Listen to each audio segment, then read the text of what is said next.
Hello YouTube, and welcome back to NAVISIM101. And no prizes for guessing where we are. Yes, we're in Switzerland and we're at Innsbruck Airport. And this is the Orbex scenery of Innsbruck Airport. Very nice indeed.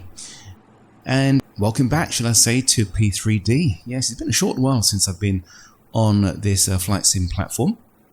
But you know, I think like most of us, we've invested so much of our hard-earned cash into the simulator with tons of scenery from Orbex, maybe from other software developers, and also aircraft as well. So here it is. Here's our A320 Airbus. Now, this is the Aerosoft version, and we're just going to hop into the cockpit right now and really just have a look at some of the systems. So it's not a flight prep as such. We're just going to talk about some of the systems that's on it. Okay, so some of the things you may know and some you may not. And this video really is pretty much for those who are not familiar with the A320 Airbus. Okay, so now what we're going to do is obviously put power to the aircraft first of all, but you notice the batteries is 24.6. Now I've actually run this aircraft down just prior to the video deliberately just to show you what the aircraft does when it has low battery. Okay, now this cockpit is cold and dark at the moment, as you can see. There's nothing on, completely dark and dry and cold. Even judging by the weather outside, it doesn't look that cold, does it? Also, actually, can I just mention that the Airbus is a dark cockpit, meaning that when the lights are off, then it's indicating that the power, the relevant system, is on. So, for example, I'll switch the battery on.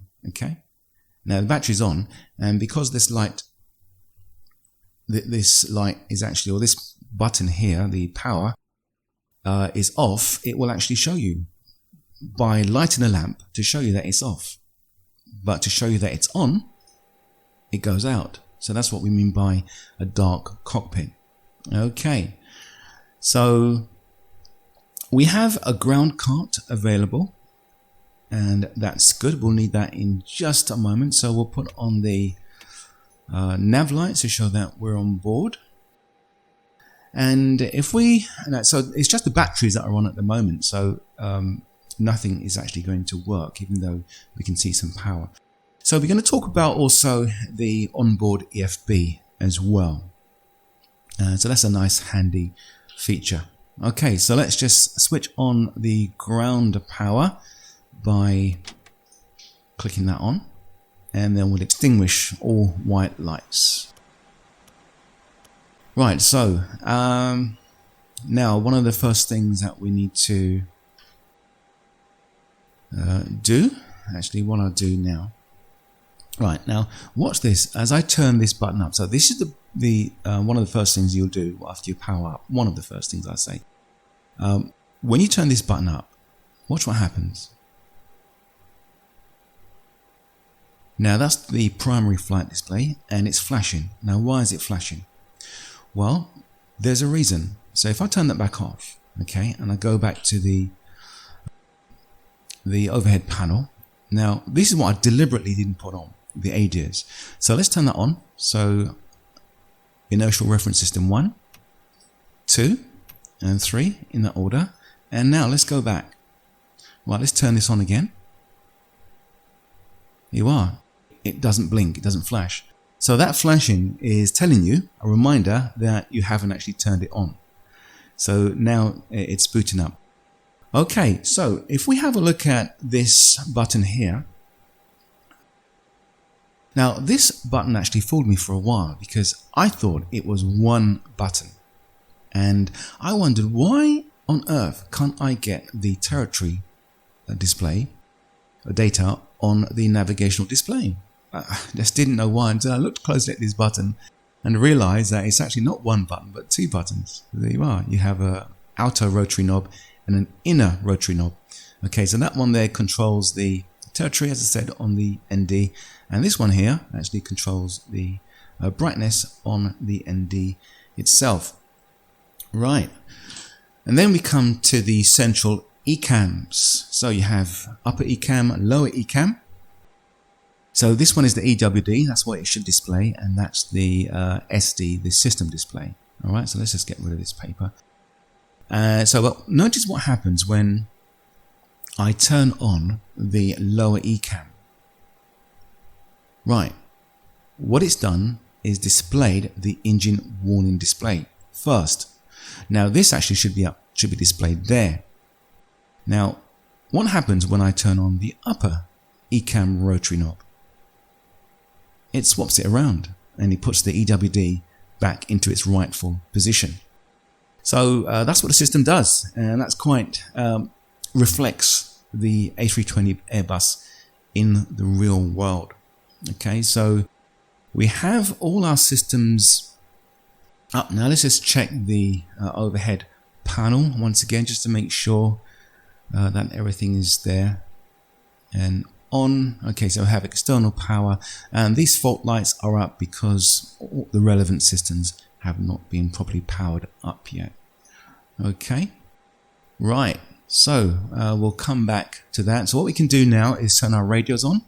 So on your checklist, as you go down the checklist, you'll see RMP and ACP. Okay, now this is your radio management panel. That's what that's referring to. This one here is your ACP, your audio control panel.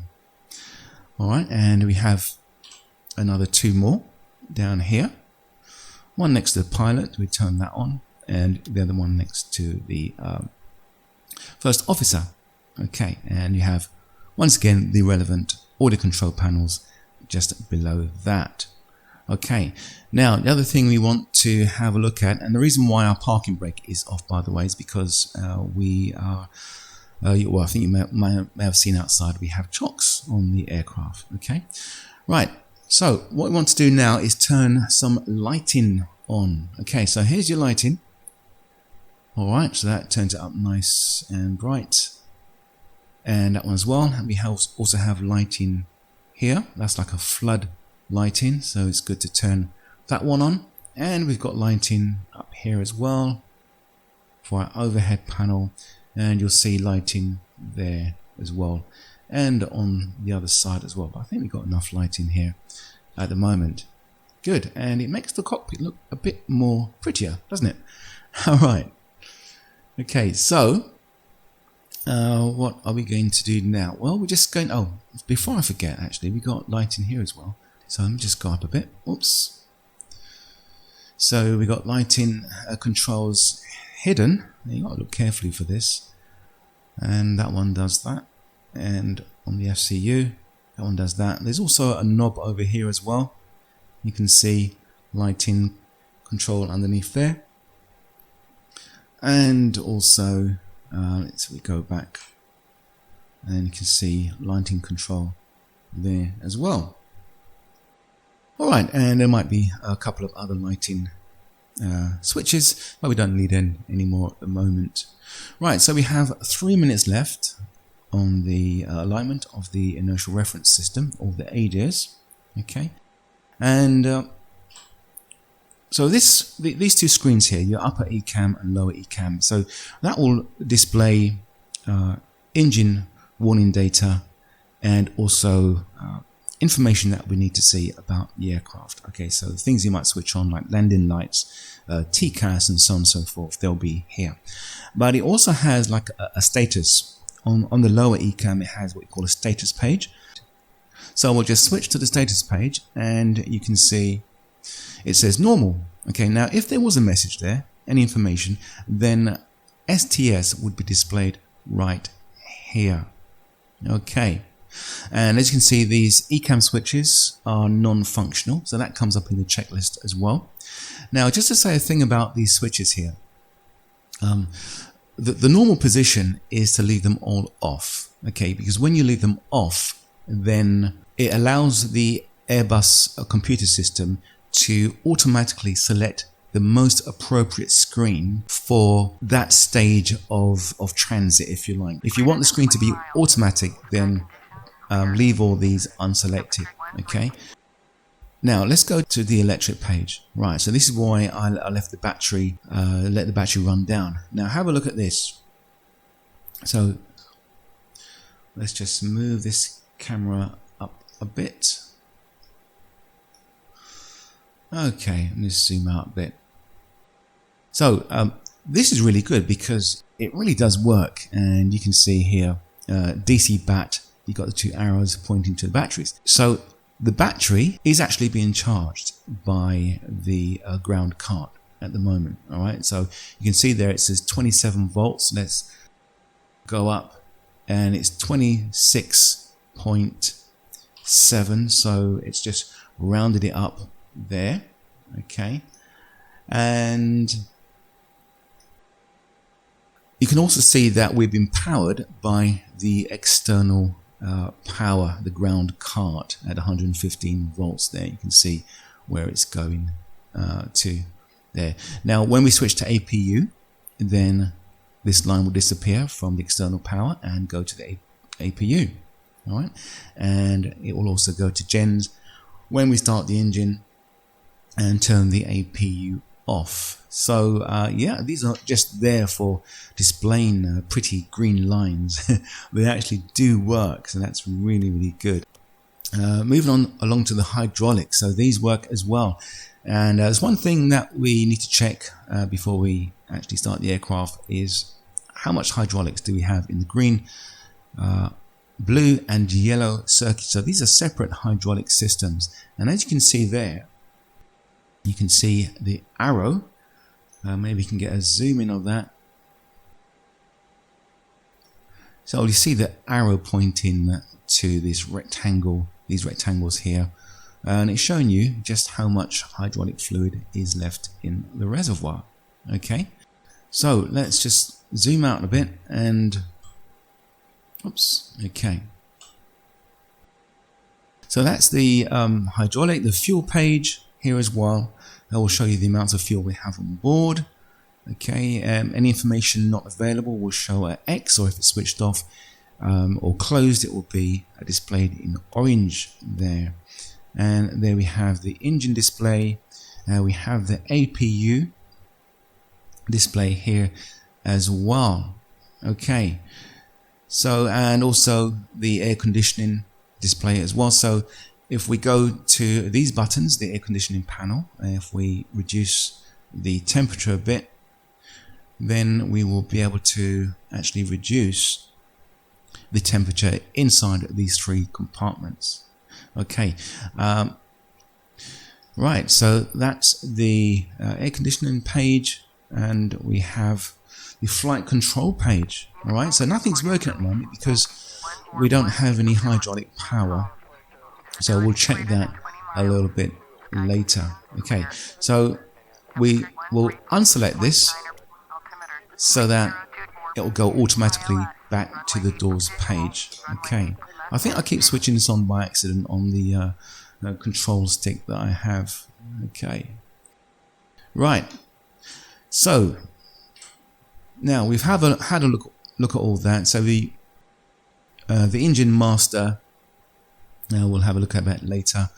So these are all there, and we have door entry.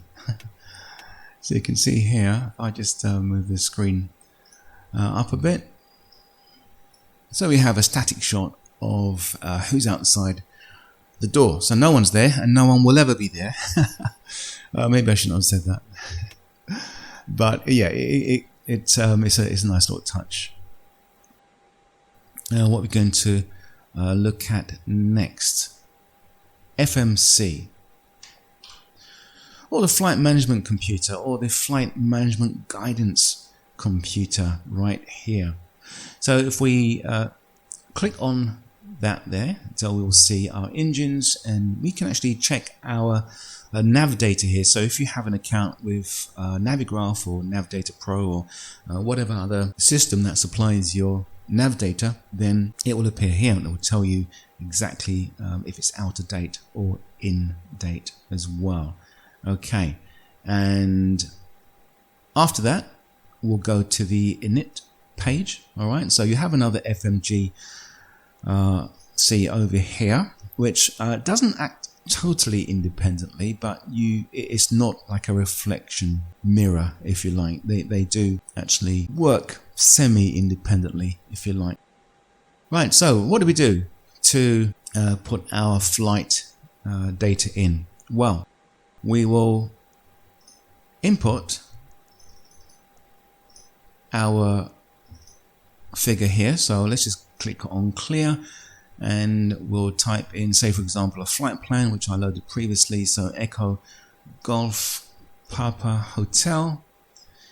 And the other way we can do it is by using the keyboard. So if we press this button here, you can see it says keyboard on. Okay, now hopefully when I press this, right, so it's not going, bad format. Okay, let's try again. Right, I press G, H, and that's what it does. Okay, this is a problem that I've discovered with this. So what I've done is press the caps button and see if that makes a difference, and it does. All right, so it took me about a while to work that one out, but if you ever have that problem, just press the caps button and it will actually allow you to input letters into the data field. Now, the other way you can do it, okay, you can do it that way. If you click on the right side, this bit here, it will actually bring up the another standing shot of the MCDU. Okay, so, and here once again, go to the init data page. So it's a complete reflection of that one, and you can type in the flight plan. So Echo Golf Papa Hotel, that's Edinburgh in Scotland, to Echo Golf Lima Lima, and then you've actually got to put a 01. Okay, now the reason why it's done that is because my 1 is programmed into chase plane, and that's my view on 1. So it's a double function there. All right, so once you do that, so we need to clear the 2 there. And now to get it up into this field, we just transfer the data by clicking the left line select key number 1. Okay, so now we've done that. So what I'll do, I'll get rid of this, and we can actually work from the more immersive FMGC, or box as it's affectionately called in the real world. So we have that, and then for an alternate airport, we can click on, say, Echo Golf Kilo Kilo, and put that in there, and that will give you the alternate flight number. We can add, I don't know, Wiz 456, and put that in. Okay, cost index. Now this cost index, and what it is, just to put it in simple terms, it's just a way for the airline to decide how they want to run the aircraft. It's a management of fuel over time. Okay, so cost index, well, we'll just put 23, for example. This is your cruise. So whatever your cruise altitude is, we'll put that in and then put it into the field. And there you can see it's given us a flex temp. Okay. Now, what that flex temp is, actually, we'll talk about it in a minute. We have the IRS there, and that's all on. Our wind, so we can request our wind data and update wind. All right, and you can go back there and do that. And now the init page A, as I call it, is completely filled up. So to go to the other one, you see these arrows here pointing left and right. So we'll use the arrow keys just to go over and put our init page or init figures in. All right, so now how do we get that? Well, we need to go to our third MCDU. So we'll click this of this MCDU, and it will bring up another pop-up menu. Okay, so this isn't the same, or it looks the same, it's not the same MCDU as the ones we have on the aircraft. This is solely for the Aerosoft Airbus system. Okay, and we can do a number of things with these. So, for example, we have, let's just go back to that. Okay, so for example, we have aircraft state, and I've got mine set to cold and dark. I think most flight simmers like the cold and dark cockpit. All right, there's nothing wrong with that. And if you want it to be set to default, then do click the right side select keys and it will be set on default. Okay, and so you have turnaround state, taxi state, and takeoff state. So that's pretty much self-explanatory. All right, so going down to doors. Now we can open our doors, we can close our doors from here. Now you'll see that there's letters or words displayed in green. Now it seems a bit odd to display closed in green. You'd think it's more in open, so that's like correct, yes, but that's the way it works. It's just let you know that the door is actually closed and it's displayed it in green. Okay, all right, and moving on to ground services. So we have our external power connected, all right, and we actually have traffic cones. Now we can get rid of the traffic cones, but look what happens when we try to get rid of the chocks. They're not moving. Why? Well, that's because our parking brake is off, and it's more of a safety feature really, because if it allowed us to take the chocks away while the parking brake is off, then obviously the plane could actually roll if it's on a slight incline. So what we need to do is turn on the parking brakes, and then it will allow you to get rid of the chocks. Now watch what happens if we take the parking brakes off. Look at that. Everything just almost shuts down. You can't do nothing else with this. Alright, so we'll turn that back on and it all comes back on again. Okay, so it's pretty smart, isn't it? And then you have external power as well. This one's normally, not sure where this one is coming from actually. Let's have a look outside, see if anything else has come outside. Let's give a quick look. Oh, nothing else. Just the ground car is available. Nothing else there. All right. So let's go back to that there, and let's just disconnect that external power. Now pushback. You have pushback and knows right or left and just how far you want to push back. Alright, so it's pretty self-explanatory, and cover that. Yep. And also GSX services. So if you have GSX on board, you want to make sure that this is actually selected to yes, and you can use the software. Alright, now this one here, load fuel. Right, now Aerosoft does actually give you a load fuel, a fuel configurator. Okay, so I'll just actually quickly get that up. Okay, so slide across from the other screen. So here's the fuel planner. I don't really use this, I'll be honest with you, and most flight simmers videos I've seen, they don't really use this. But if you wish, it's there, and you can easily put your fuel in, and center of gravity, you can adjust that, and if you've gone over, then it will display red here, and you'd put your departure ICAO and arrival ICAO there, and you'll actually get the fuel. So from that aspect, it's pretty easy to actually work out your fuel, and you just click here, generate load sheet, and it will actually put it into the system, and then you click on load sheet here, and it will load up that all nice and ready for you in the aircraft. Okay, but what I do, I get my information from SimBrief, which a lot of flight simmers are doing as well, and you can put the figures down here, and you can put, say for example, 6.6 tons of fuel. Okay, and what we can do actually, we can actually call up, oops, no, I can't do that because I was going to call up the GSX to bring the fuel truck, but the parking space is too small for that, so that's why it's made that sound. Alright, that's a shame. Alright, but when the fuel truck comes, it starts loading. If you have GSX, this will start flashing green, and when you're boarding, that will start flashing green as well.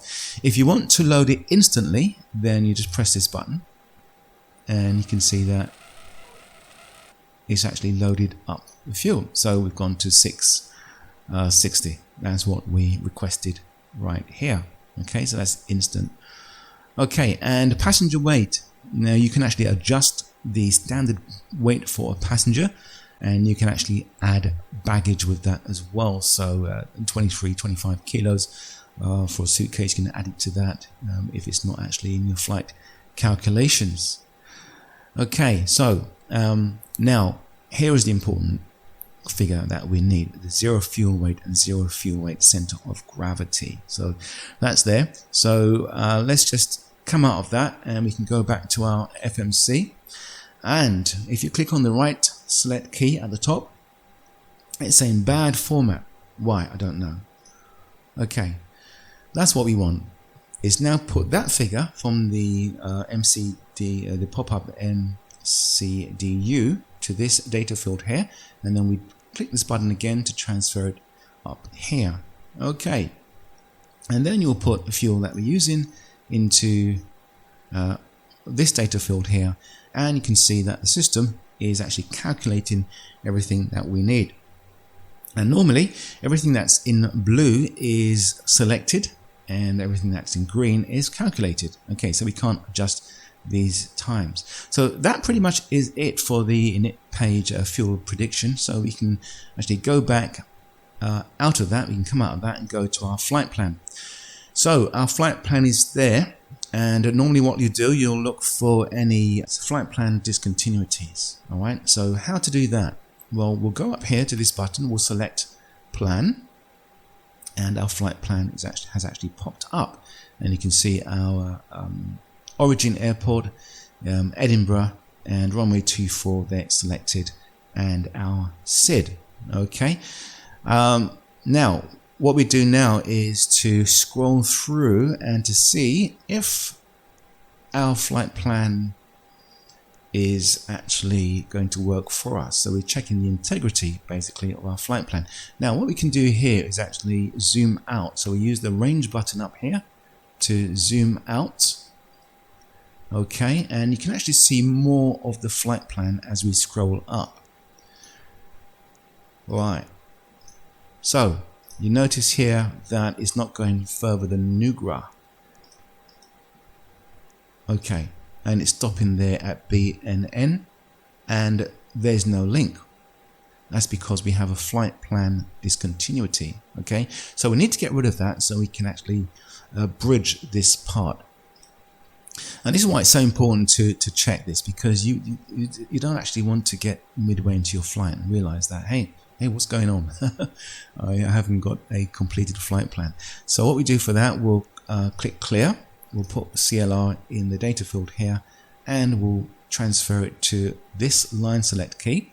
Now what happens is that the flight plan has now gone into temporary mode, and it's reflected that on the navigational display. Okay, what we need to do now to make it permanent is select the lower line select key on the MCDU. Okay, and now it's actually made it permanent by creating a solid green line there, and you can see that we now have a link between our transition there, Bravo November November, down to Heathrow Airport. Okay, so that's the importance of checking that there's no flight discontinuity. So we have another one there, so we'll do the same thing. Okay, and we'll get rid of that. Alright, excellent. Okay, so let's just go back to the top. Okay, and you can see that, so we'll zoom in and we can see our information more clearly. Now these magenta numbers are part of the SID. Okay, so those numbers are our flight restrictions, our height restrictions, where we need to be, okay, to 300 or more, okay, 500, or 4,500 or more, and we need to be at 6,000, so you don't see the positive or a minus sign there. Okay, and now moving down to input, let's just get rid of that. Okay, so to actually change our runway, we'll click on what we just did. Okay, go back to that, click on the top there, and you can see there it goes to departure. Okay, click it again, and you can actually select runway 6. Okay, and also select, let's do that, and you can select your SID here, and you can actually scroll down, keep saying not allowed. Okay, well, for runway 6 there isn't any more, you'll have to use one of these. Okay, alright, so let's go back and let's select runway 24 once again. Okay, and go so 1 Charlie, SID, and there's no transitions. If there was, then you'd get a via, which you could click on and insert that into the flight plan. And the same again for our destination. If you click on the destination, it goes to arrivals, and you can select your appropriate runway, and it goes, if there's any transition, it will be listed here, and you can select it there. So we have a star, Bravo November, November 1 Bravo on the right here, and you can change the star there if you wish. Okay, so that is our flight plan. Alright, so there are other things with this. For example, fix info, you can put a new one in or a different one in if you wish, but we won't go into that. You can also do a direct to, so that's pretty much self-explanatory. Alright, if you want to jump part of your flight plan. Okay, and now we have the Perf page, the performance page, and this pretty much is the page that you want to have in front of you all the time. And on this side you can actually have your flight plan and also your secondary flight plan. You can click that button, you can copy it there, and that will be actually waiting for you should you need to change your flight path, okay, via ATC instructions. Okay, so now what we have here, to get this data up, our VREFs, we need to put our flaps in. It needs to know what flaps are we taking off with. So we'll put 1, as I usually use flap 1, and there we are. It's given us an up trim of decimal 8, and it's also given us our VREFs. So V1 141, closely followed by 142 and 144, and our transition altitude is 6,000 feet. Now let's have a look at this. We've got thrust reduction altitude. So what is this? Okay, well, let's just zoom out a little bit. Okay, now let's try and get a better view of this. I'll just adjust it here in chase plane. Okay, so what this is the altitude, okay, at which we reduced our thrust, as it says, thrust reduction altitude. So if you have a look at the throttle quadrant, now you see here, now in the Airbus, pilots don't actually keep adjusting the throttle up and down like this. Okay, that's not happening in the Airbus A320, not that much. Unless you want to, you can, if you want to, all right. But it's not the general way that this aircraft is flown. So you can see you have some detents. Okay, so this is the idle detent. This is the auto throttle range. So the auto throttle will control this movement here, even though it won't move the throttles. All right, and this detent is the climb detent. There's your flex detent. Now, that's what I was mentioning to you earlier on, the flex, okay, which is here. You can see you have a 50-degree flex to temp, all right, and you have a flex detent. Okay, now what the flex is, you'll also see the flex 50 degrees in this top right hand corner once the aircraft is started.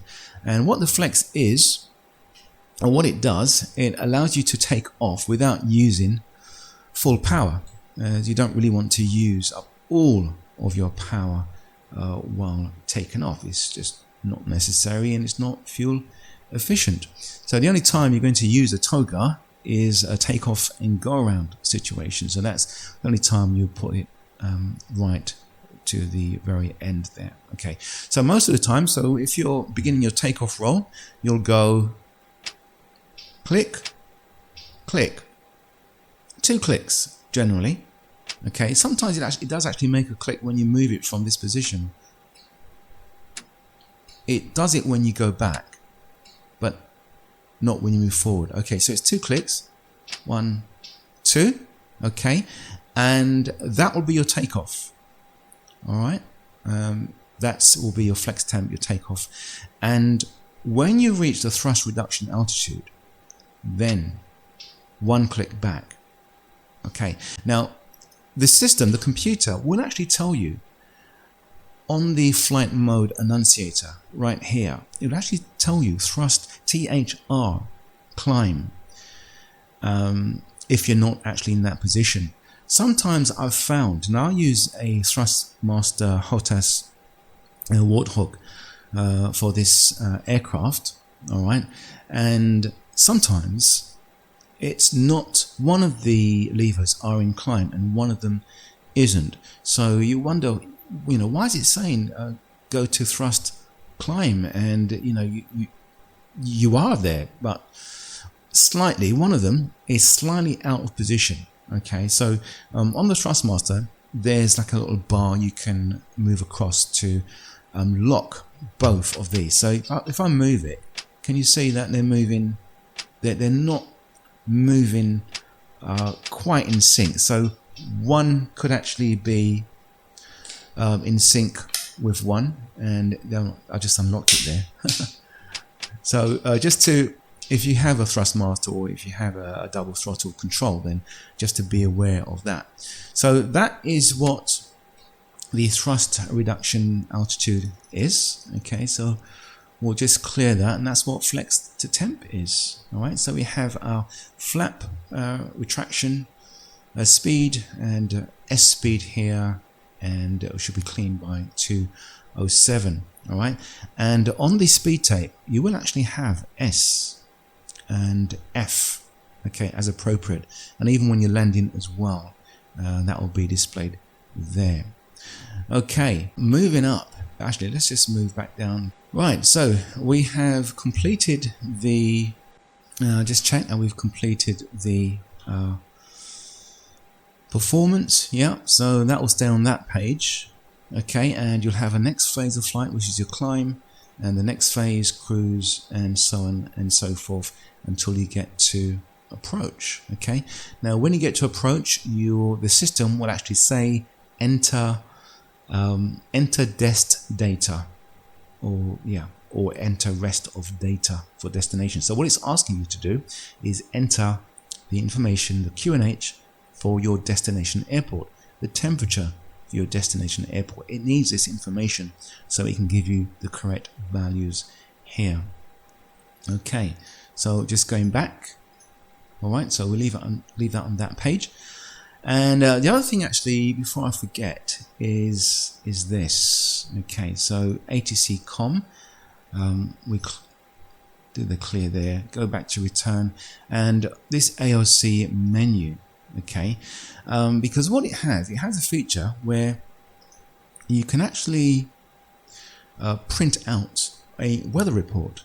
Okay, but what we need to do is make sure something is set up first. So we go to return and going to options. Now you have weather.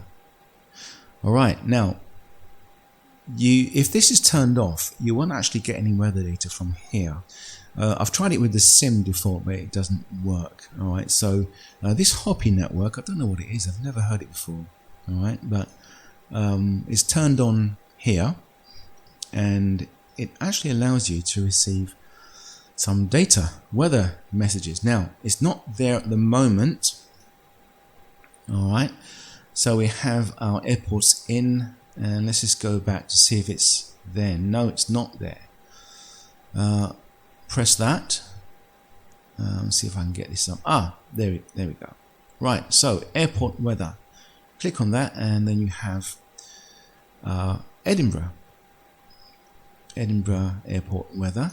Now the other thing you can do is actually print out the weather information. So you can see it's printed out here. There we go. Okay, now if you click on that, it goes away. It's not meant to do that. Now what it's meant to do is place that file right here so that you can actually look at it. So, but today it doesn't feel like doing it. Alright, so, well, there we are. Okay, but that's the weather information. No, it's not, hasn't placed it anywhere else. Let's just double check it's not anywhere else. No. Alright, but let's try again. No, it doesn't want to do it. Maybe it might come up a bit later. Okay. Clear all. Okay. Return. Let's try again. Let's have a look. Go back. Print. It's printing. No. Okay. Normally it places it there, but oh, look, it actually was there, but invisible. Weird. Okay. Never done that before. Okay, so here we are. We have the data, and you can see that you can actually turn to different pages. Okay, and turn back again. All right, so there we are. That's the print weather function on the. Oh, I'm not sure why it's invisible. I'll right-click on it, and then you can actually get rid of it. Okay, so that is about it for the FMGC. Okay, the other things are pretty much self-explanatory. Radio navigation details, and normally with the SID you'll have the radio frequencies in here anyway. Field prediction, okay, and so on and so forth. There are some things that actually don't work in this at the moment. Okay, so moving on from our flight preparation. Now we have, so you can see here we have, we already explained about the radios, engine fire test. Well, that is self-explanatory. That's up here, and you'll have that one there. So they're pretty much self-explanatory. And we know about the external power. APU, what we can do actually is turn on the APU while we're here. So this is the APU master switch. We'll turn that on and we'll click start, and then we'll go down, and now you can see it's gone straight to the APU page. Okay, it's not opening at the moment, it's not starting. That's because the APU flap, which is outside, we'll just show you, yeah, has to open first. So that's the APU flap that has to open before this the APU can actually start. Right, now just have a look at the electric page. Okay, so we're still on external power, and APU is nearly ready. So notice what happens when it, look, it's green. So we have APU ready to use, and when we actually turn off the electrical power, you can hear that it switched over, and now the APU is powering the aircraft. Okay. Right, so what we'll do, we'll put on the APU bleed because we'll need that for our startup, and you can see, look, APU bleed is actually coming on, all online. Okay, these will actually shut down as we start the engines, okay, because it needs that bleed to actually start. So you can see that this aircraft really has a lot of functions, and there's more, and there's no way in one video I can actually go through everything that this aircraft contains. So we're just really going to try and keep the video as short as possible. Now, very briefly, Nav Charts, which is part of this flight plan preparation. So if we go to Nav Charts, go to the Charts section, and we'll just click on the left side of this line here, and that will open that up. Okay. Now, to have this working, you have to have an account with either Nav Data Pro or Navigraph. All right. And you have to, through the EFB configuration menu, okay, you have to, this one here, you have to actually log in first. So here's the configuration menu, and I'm logged in, okay, but every time you change the aircraft, you have to re-log in. It's really annoying, but that's what you've got to keep doing. It doesn't actually stay logged in, unfortunately. All right, so right, so here we can actually select our airport, say Lima Oscar Whiskey India, enter, and there it gives us Innsbruck. Double click on that, and there you have all the information for Innsbruck. So you choose a SID, for example, and there it displays it on the right hand side. Now if you click this arrow, it collapses it, and you can actually zoom in with the scroll. Pretty neat, eh? Really handy. Nice having this EFB right next to you as you fly. Really handy for information. And if you click this, you can actually place it onto what's called a knee board. Okay, or you can actually let's go back. You can right click, and it will say add to knee board there, but I think it's already in the knee board. So you can see this is the knee board, and it's there already. Okay, and to remove it, you just right click, remove from knee board. Okay, and it removes it away. Okay, and you can actually turn the map as and how you need to. Alright, so that's a nice little feature, and that's really nice to have right next to you as well. So you can also add this to favorites as well. Add to favorites, okay, so you don't have to keep searching for it, and I've got some there already. Moving along to this section here, EFF. This really is, it says takeoff data for the Airbus A330. You can actually change this if you go into the to your documents and then go to Aerosoft, and you can find the data there. Okay, and docs. All right, so these are your PDF files. Okay, now you can actually put a PDF file in yourself, and so here's the PDF section, and you click add to file, and it brings up box here, the dialog, and you just add your PDF file, and it will appear under here. Okay, and just to mention as well that when you do have the buy the Aerosoft, then it does come with a linked in or tied in FS2 crew just for this aircraft only. Okay, so you can have voice control, button control, or you can just completely disable it. Alright, so it also comes with a web server MCDU, so you can actually operate the MCDU on your iPad if you wish. Okay, I'm not sure why you would want to maybe do that. You can do it if you just want to tap it in, but yeah, it is actually fraught with problems. I used to use it, but it's too much of a headache really, so I don't use that anymore. Okay, so and one more last tab, this one here. Now this section here is the web browser. It's a pretty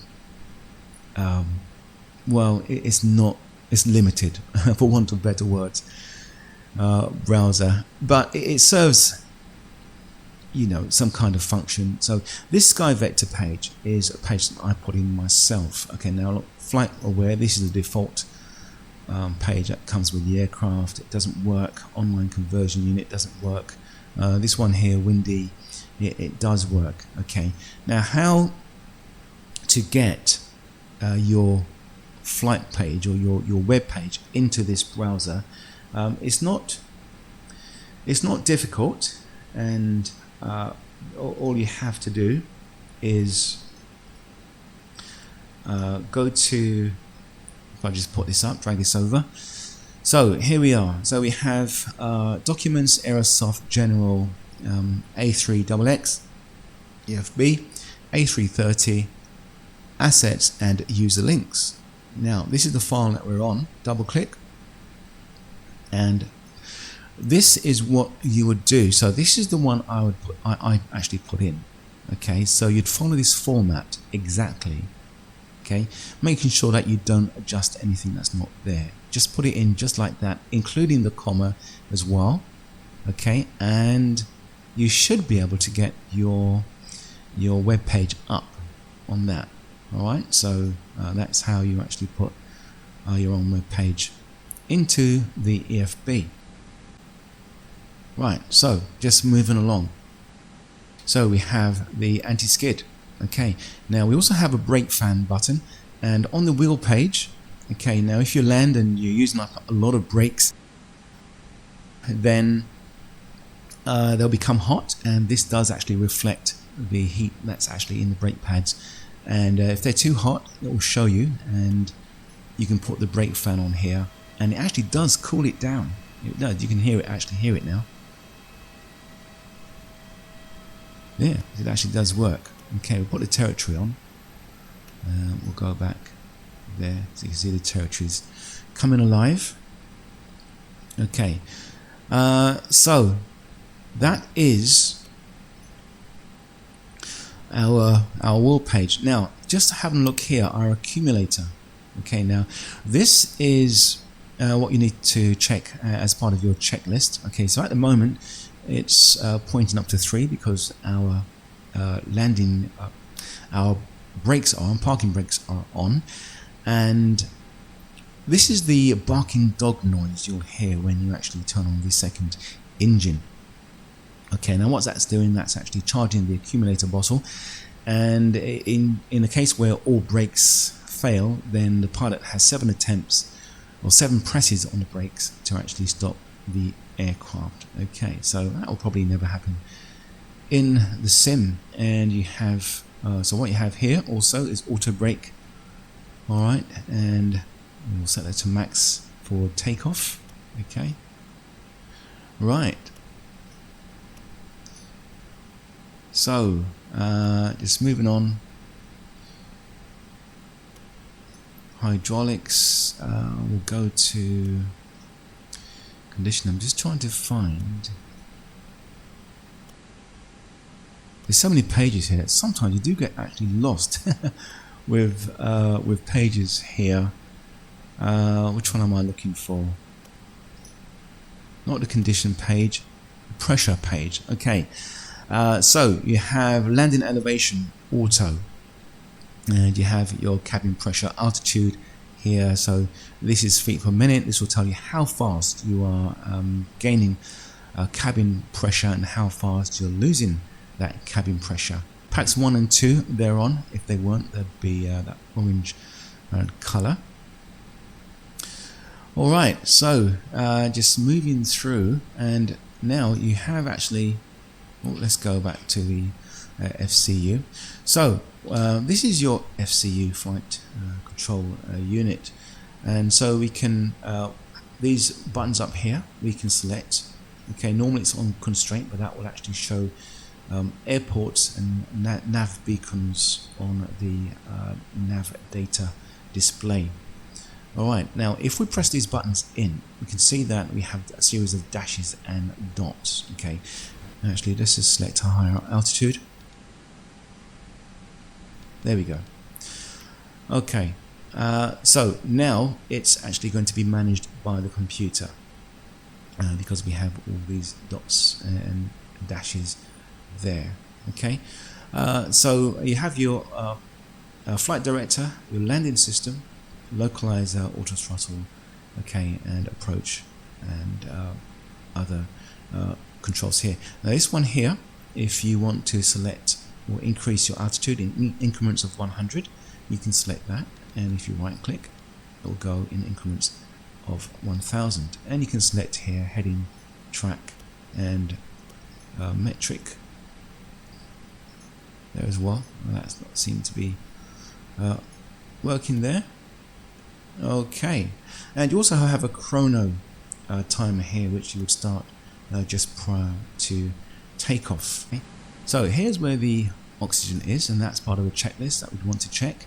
So we click this button there, and we check the oxygen.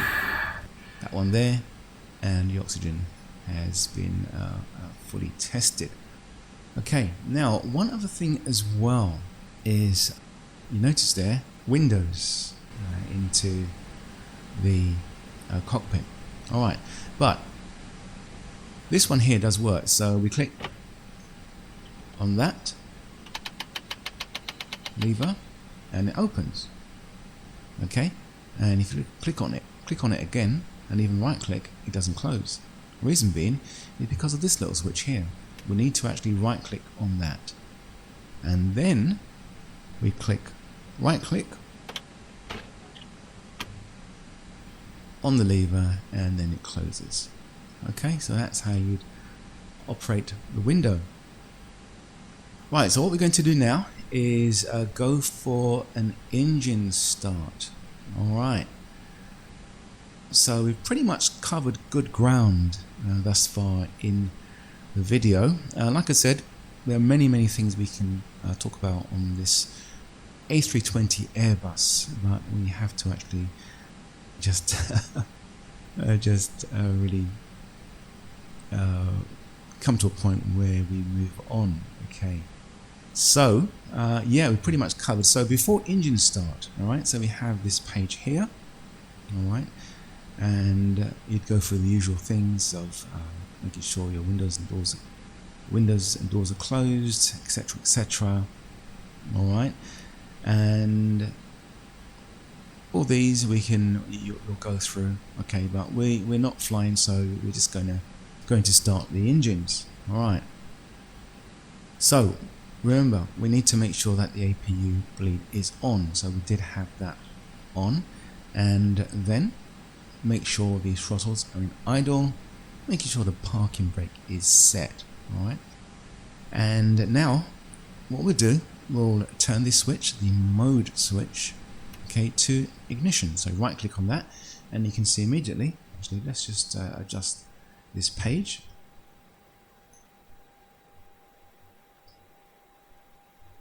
Okay, so you can see immediately now the bleed has turned off. We go to bleed. Can you see it's gone down? Okay, because we need the bleed for engine start. Alright, and now we can go for engine start number 2. So we'll click that on. And if you notice,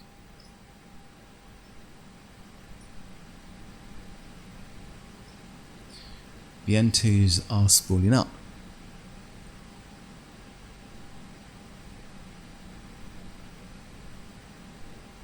.3, 6.4.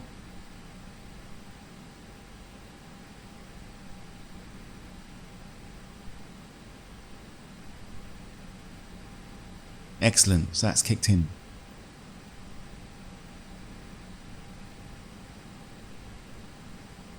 Okay, so that is a successful engine start on engine number 2. And you can see our flex temp there is displayed. Okay, and if we select the electrical page, now you can see the generator on engine number 2 is ready, okay, and is actually supplying power to the right side, to DC2, okay, and AC2 as well. On the left side, left engine side, we're still on APU, okay, because that engine is not started. And right, good. So let's now, and let's just check the bleed page. Yeah, bleed page is there, so let's just go back to electrics and let's actually take it off that so we can see what's happening. Alright, so let's go for engine number 1 start, and you can hear the accumulators there, and we can see N2.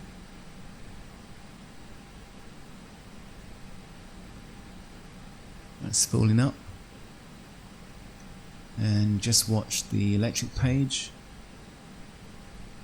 See the figures going up there?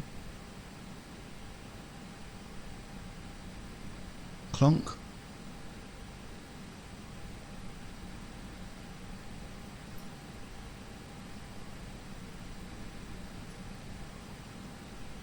Watch what the line does.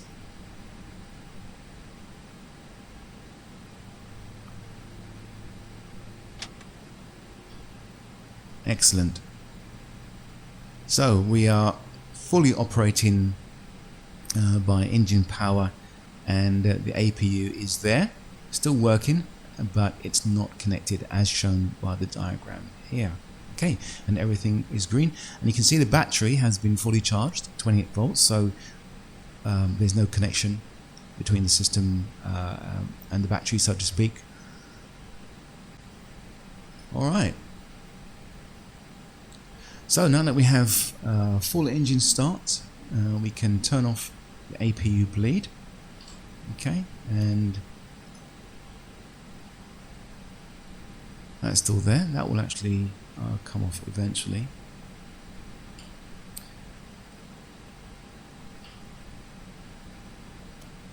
And APU master,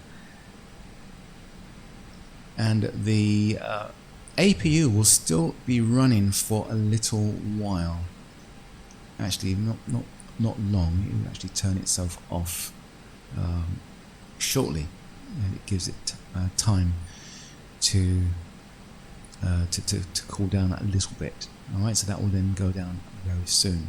Okay, so we have a successful engine start, and landing light APU available still. That will turn off. TCAS. Alright, so our you see our TCAS is here, so we'll you turn that just before takeoff to TARA, and we'll turn this and turn the TCAS on. Put the mode selector back to normal. The PWS, we'll switch that on as well. Okay, and this is your weather. You can adjust the gain there, and so on and so forth. Okay, and we have our trims. So, and if I move the throttles now, you can see I'm moving the stick, and it's now automatically gone to the flight control page. Okay, we'll turn that off again. And now as you're taxiing, you can check that and make sure that's operational. Okay, and just one thing, when you're checking the rudder as you're taxiing along, you actually just find a straight line section, okay, and to check the rudder, you'd come over this part here, go to the tiller, press down the pedal disc, okay, while you've got the aircraft in a straight line, and then you can move it to the left and right, and the aircraft, because the nose wheel is disconnected, all right, will actually still continue in a straight line because it's disconnected, but you can still move and check the rudder operation.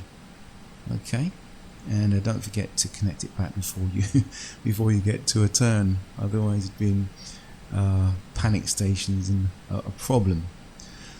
Okay, so now,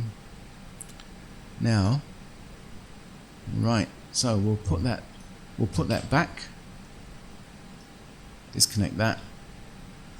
Okay, so we have here, and this takeoff checklist actually comes on at the start of the second engine. Alright, so it has spoilers there. You right click, left click to put that up. The flaps 1, okay, and cabin will give you their confirmation that the cabin is secure, and then you'd press take off checklist. So you see here, if I keep pressing it, it's got a warning because the door is still open, and we also have the pitch trim as well, and that's not been set. So pitch trim, we want that set to 8. Okay, good. So I think that's about it for this video, otherwise we'll run the video on for too long, and that's pretty much some of the stuff about the A320 Airbus that I wanted to show you. Just showing you here this button as well, and you can see that the territory is brightening and darkening there.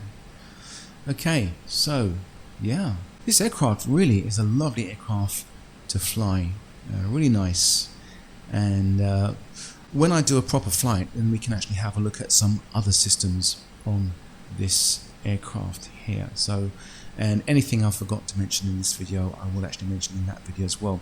Just one thing to mention as well, if you do fly by Vatsim, then this button here will actually turn on your mode C, mode Charlie.